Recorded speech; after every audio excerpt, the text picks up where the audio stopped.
I think probably one of the biggest things right now is live well water temperature. That is, What do you it say? is a really big factor, and it's something that I've been a little bit ahead of the curve on. I've always been kind of addicted to that, and I keep a swimming pool. I keep a swimming pool, and I've actually gone digital, Don. It's really high tech. I keep a digital surface temp thermometer in my live well, so I always know what the temperature is. And my rule of thumb is this. Now, have you got that going to the dashboard, or you got to peek in the live well? You just got to open the live well and look. That's a really interesting option to add to a boat. Wow, dude, you just stumbled onto something. Bingo. Yeah, that's what I'm thinking. Wow. Oh. Ooh, that's kind of cool. Hey, Rocky, watch me pull a rabbit out of my hat. Oh, little miss. Sorry, folks. Used to do cartoon voices. So what I've learned is this. I just call it the rule of 75. Anytime the surface temperature of water is over 75 degrees, I try and keep my live well temperature between 75 and 78 degrees. Yeah. Period. Yeah.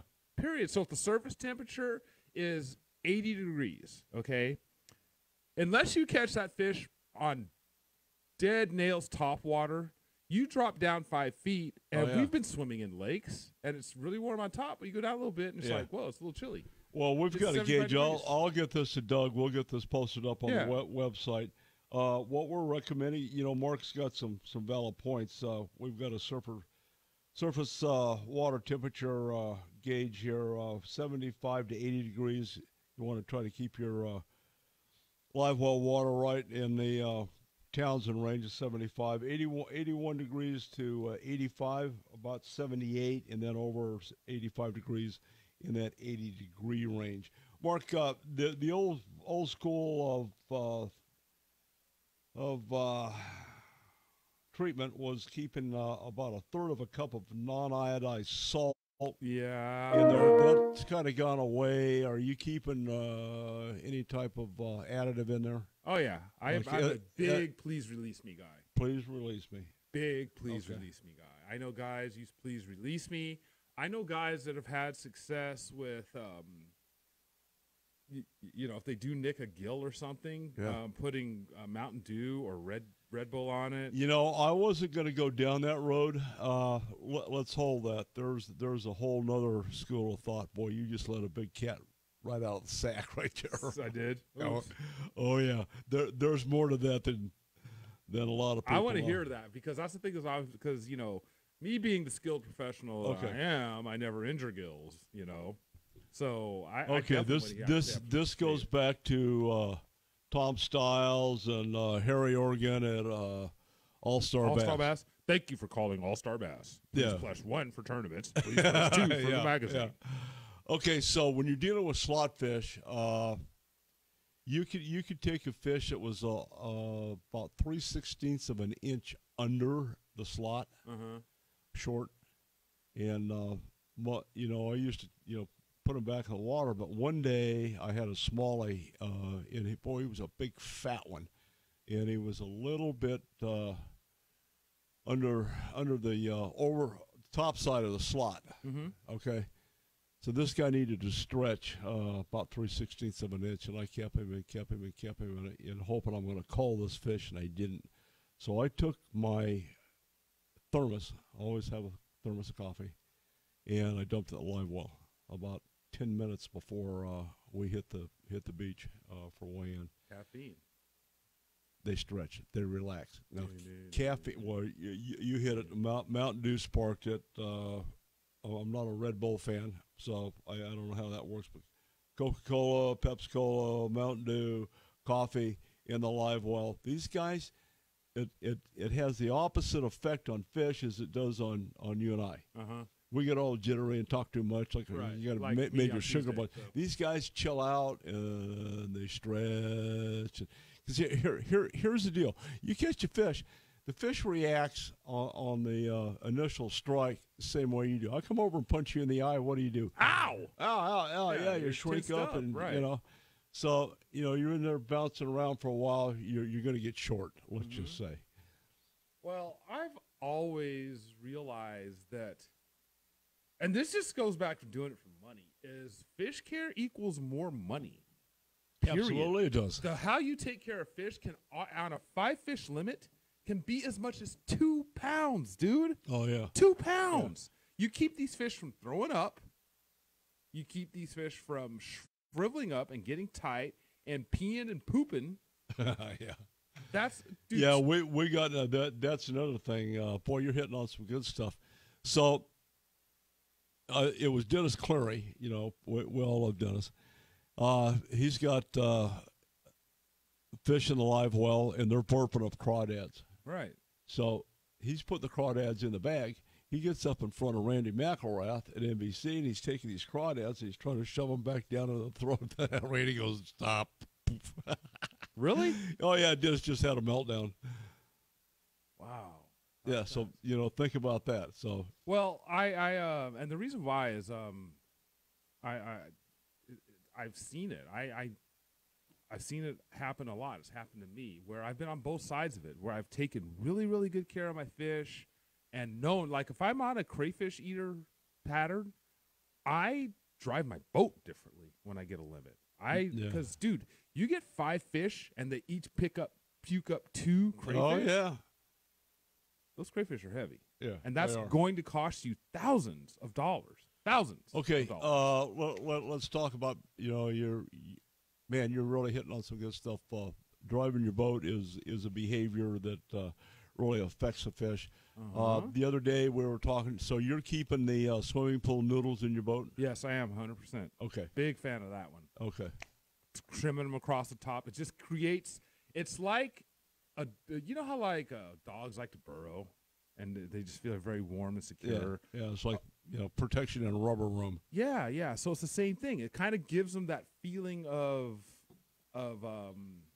like it just chills them out. I find that I'm getting less and less fish puke in the live wells with the pool noodles cut across to line the top of it.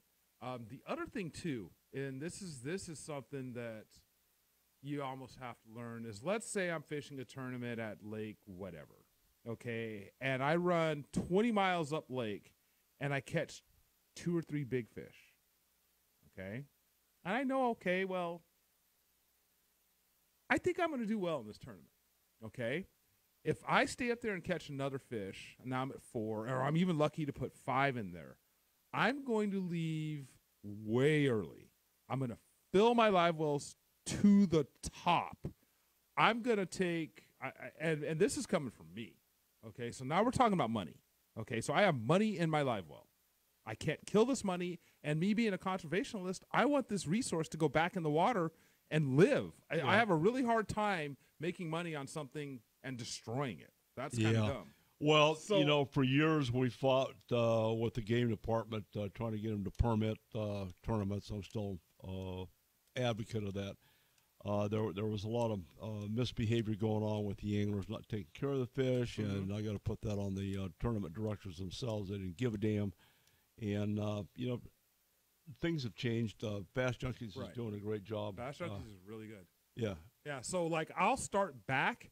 I'll stop halfway for like 10 or 15 minutes and just run my live wells and let them swim around and let them be happy and get all nice. And I won't stuff them all on one side. Okay. I'll go 2 and 3 or whatever, 2 bigs, 3 littles, whatever, and give them plenty of room and let them do their thing. It's always good to chill out. It's like Uncle Fester pulling into Motel 6 on his scooter. And then the other thing, too, and we'll get into this, too, is Bass Cat. Okay. I love their live wells. Okay, we'll talk about that. I'll tell you why. Mark, let's finish up with the fish care.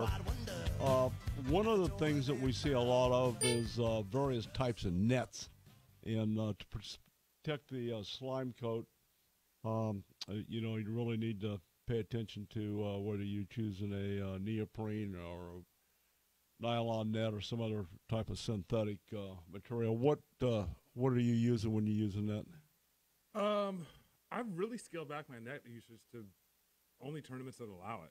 Yeah. And I got, one of the, newfangled neoprene dealios. Okay. The hooks don't get stuck in, Yeah, that's good. One of them. Well, I think it's important, when you do start to boat your fish, make everything possible not to bounce that fish on the deck. That really bothers them. Well, and even worse is like I keep my measuring board in my live well. Yeah. So when I pull it out, it's wet because that and you need to keep your hands moist. Right. Wet. Right. Yes. Yeah. Never mind. Just stop it. Oh man, I turned that one loose, Don. I did good. Don't do it. I did good. Did well. Sorry, mother. Yeah, I keep my golden rule board in my live well, so I'm not, char grilling the fish as I measure it. Oh yeah, that's just nuts. Yeah, so that's important. And catch and release is important. And here's the thing, people. Fin clips, you can get them anywhere. For you tournament guys out there, all right? This is strictly a tournament guy issue. I have seen a decline in the number of people even trying to fizz or clip fish. They're just letting them go belly up in the live well because they figure they'll be alive for weigh-in. Yeah. That's good enough for them. And that's what's going on. And what they need to do, I mean, they're so quick to put a cull tag in a fish, which I hate. Yeah. I really do not like. I like my system, the way I do it is this, tournament guys, is I will use a clip-on tag. Clip your lip. On my smallest fish.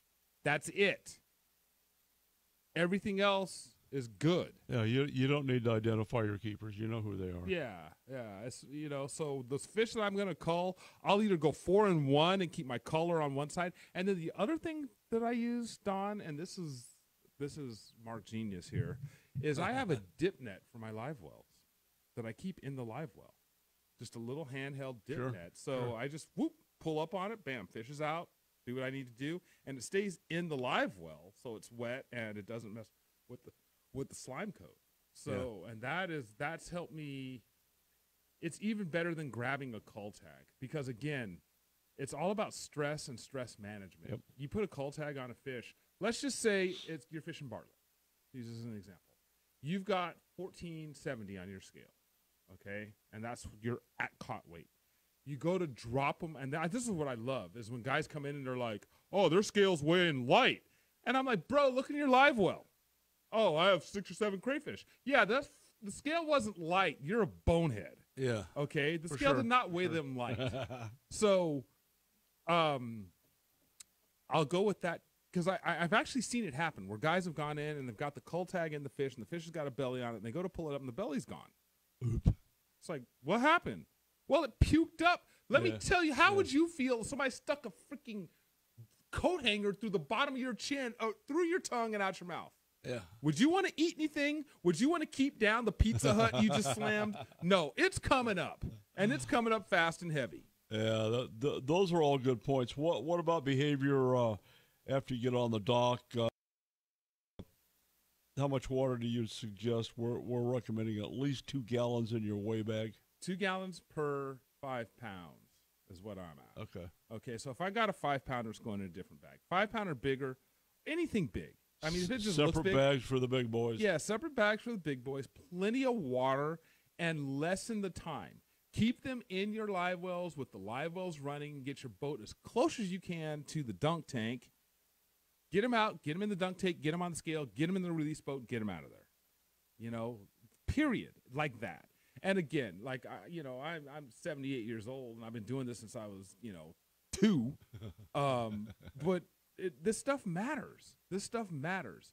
I've literally made thousands more dollars on fish care because I figured it out. And I figured it out by going to lakes like Shasta and Bartlett back in the day and Roosevelt with the slot, where the difference of a quarter pound was the difference between 5th place and 25th place. Yeah, hero or zero. Right. Yeah. So you got to learn how to. And, now, it's kind of the fishing's changed a little. It's a lot more wide open. Before, you used to just go get a kicker and a limit, and you were good. Now, you better have 5 good. Well, you're seeing a hell of a lot more social pressure on post-release weigh-ins with the general public going to the lake the next day. And bass, you're going to have mortalities post-release. Sometimes they float, sometimes they go to the bottom. So the floaters are getting quite a bit of attention. Especially it's not as bad this year as it has been. especially in today's world. Oh, yeah, absolutely. The last thing you want is Karen rolling down to the launch ramp on her paddleboard with her dog Scruffy and her grandchildren seeing floating fish. It's like it's at a point to where I can't afford to have my wrapped bass boat in the water. No, you can't. Repping the people that I rep. Yeah, there's so much crap out there right now. Floating fish. Yeah. It's